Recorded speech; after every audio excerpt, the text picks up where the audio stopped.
Hi, my name is Christopher James Ward from the Kansas University Medical Center, and today I want to talk about labeling of immunoglobulin with NHS dyes. So what we're going to do here is we're going to take pure immunoglobulin that's been made in a primary amine free manner. So there's just pure immunoglobulin in a buffer that contains pyruvic acid and trypsin, neither of which have free amino groups. And this is important for the N-hydroxysuccinimide chemistry that we're going to be discussing. So let's have a look at the dyes that we're going to put onto the immunoglobulins. Now, each of these dyes has got NHS group, N-hydroxysuccinimide. And that's the leaving group on these dyes, and so these will be reactive towards free amines on the immunoglobulin, and that's why you can't have small molecules that have primary amines. So these will react with free lysines on the immunoglobulin, and if its N-terminus isn't blocked, it will also be a substrate for this reaction. It will make a covalent bond, as we'll see in a minute. Another thing I want to point out about the dyes. So we have a 488 dye here, a 568 dye, and then a 647 dye, which is a far red dye. All of them have sulfate groups on them, which makes them anionic. Okay, and so when you actually apply these to an amino group on a protein, they will confer two negative charges and take away a positive charge, making the protein more anionic, and so it will have a high affinity for the cationic matrix in anion exchange chromatography. So in anion exchange chromatography, you have a positively charged matrix and you're swapping anions on it. Okay, so these sulfate groups will increase the negative charge on the immunoglobulin. And so you should be able to use anion exchange chromatography to separate unlabeled from labeled and from free dye. And in a future video, I'm going to show you how to do that. Now then, how do we actually do this? Well, we have the antibodies in trypsin and pyruvic acid, but I like to dialyze them against sodium bicarbonate buffer at pH 8.3, and that just makes sure that the pH is a pH at which the lysines are not protonated and there's absolutely no free amines around. And I think that's really important.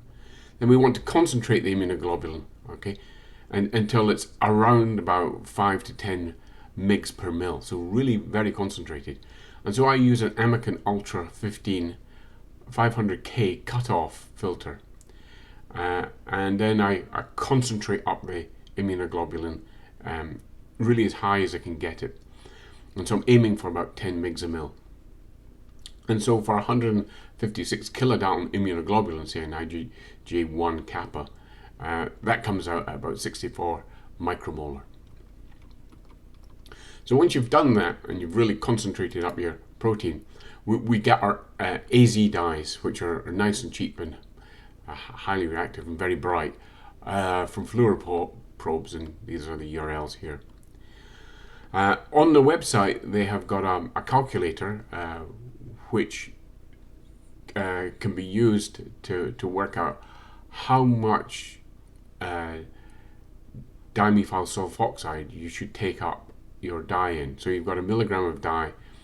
The calculator will tell you how much you will need in order to have 30 dye molecules per molecule of immunoglobulin. Okay, so you need an excess of dye, and you want to keep your dimethyl sulfoxide less than 5%.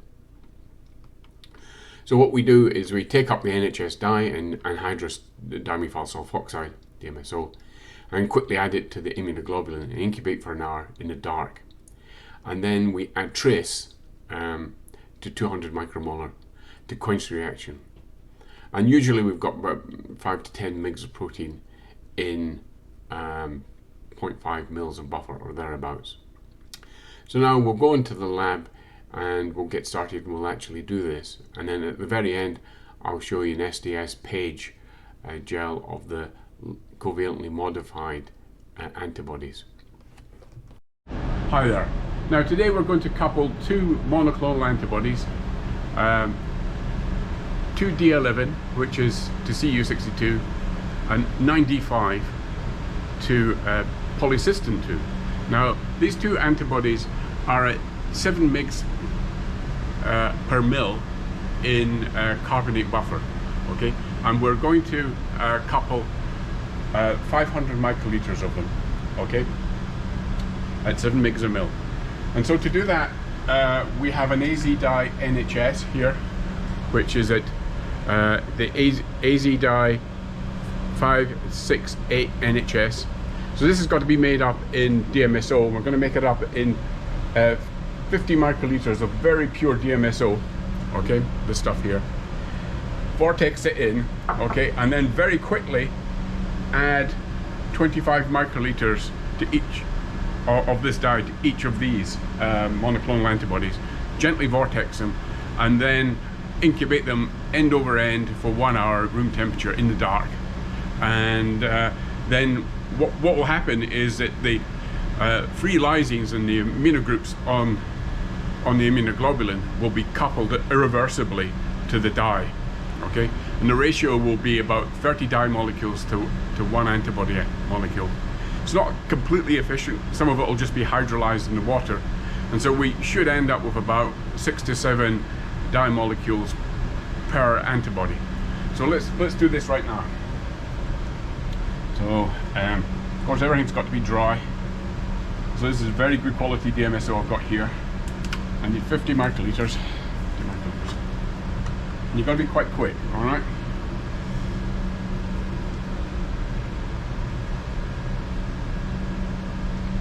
Pop that in like that.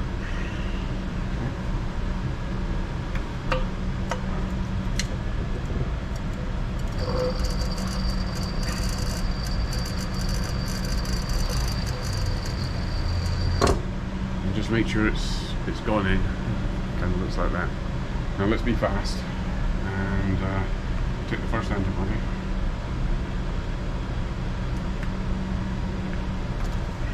Okay, it's down to 25.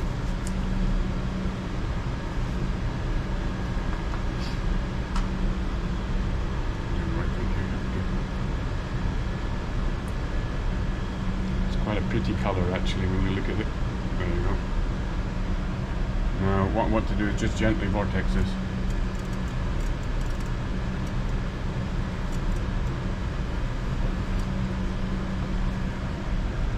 Just like that. Okay, we've got to keep it in the dark, okay? We'll do that in a second. Let's get on and do the second one.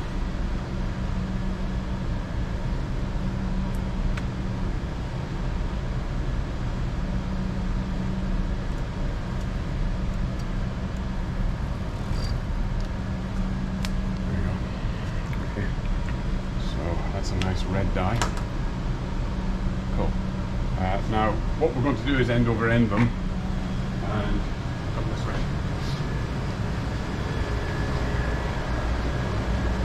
We'll use this machine here, and I'll put these in silver paper on the machine right now.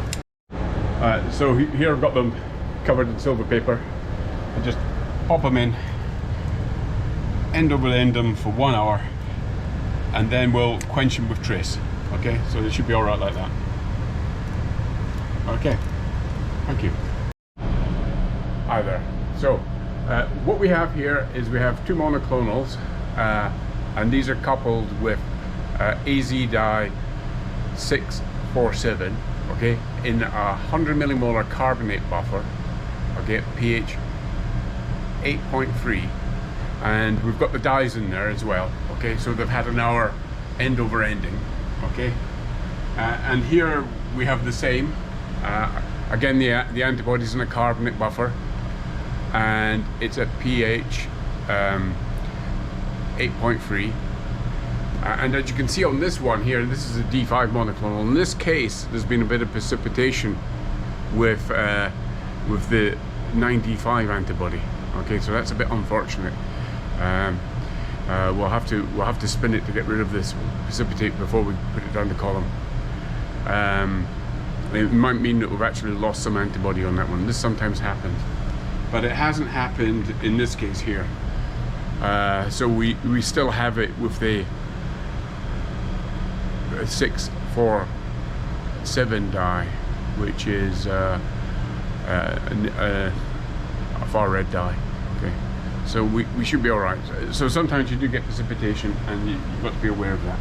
So now what we want to do is we want to basically inactivate any dye, and what we're going to use is tris, 1 molar tris at pH 7.4, okay, and we're going to bring it to 100 millimolar, so that means each one is going to get 50 microliters or thereabouts of tris. Now tris will bring the pH into around about 7.4, and it will also inactivate any free dye, okay, because it has a free amine.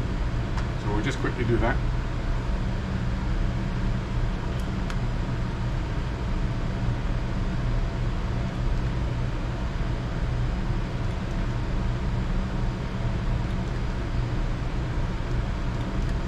So that's the end of that. Any free dye there will quickly react with that amine. Now let's have a look again at this and see. You can see that this one's okay, but this one has undergone a little bit of precipitation, unfortunately. And I wonder if all the antibodies actually fallen out there. So this is one of the problems that we sometimes have. But we'll still be able to use it in the far red channel because that didn't precipitate, you see. Okay, that's a bit unfortunate. It's about 2-3 milligrams of protein there that's just crashed out of solution because we modified the protein with a dye, and that sometimes happens, and when it does, sometimes you just don't get any labeled antibody. But we'll persist with it and see what we get. Okay. With that, what we'll do is we'll put these back in silver paper and we'll put them in the dark until tomorrow, and then we'll use ion exchange to separate the unlabeled protein from the labeled protein, the antibody, and the free dye. Okay. Hi. So this is an SDS page, sodium dodecyl sulfate polyacrylamide gel, of immunoglobulins that have been labelled with NHS Dyes. The first lane is an IgA 2D11 to Cu62, and it's been coupled with a 647 dye. And as you can see, there's a heavy chain here at 55 and a light chain at about 25. And there's a lot of free dye here that we're going to have to get rid of by ion exchange. The one beside it is an IG2B 9D5 to polycystin 2, and again it has a 647 AZ dye on it. Okay, and again it's around about 50 to 55 heavy chain, and then the light chain is about 25, and again we've got free dye. And then we've also coupled them to a AZ dye 568, and here we've got 2D11 again, the IgA monoclonal, heavy and light, and this is the one that precipitated out, the 9D5. I actually had to spin it to get rid of the aggregated immunoglobulin, and a lot came out, but there was still some in solution. So this is a 9D5 AZ dye 568, and as you can see, we've got a significant amount of immunoglobulin here. Also, we've got a lot of free dye down here. Now, this is the same, but I loaded less, just 1 microliter here. Now, what I want to point out is that we want to get rid of this free dye, and we want to get rid of any unlabeled immunoglobulin that's in there. And so the next step will be to do an ion exchange just to get these guys here, okay, the heavy and light chains together. And so with that, I'll end this presentation.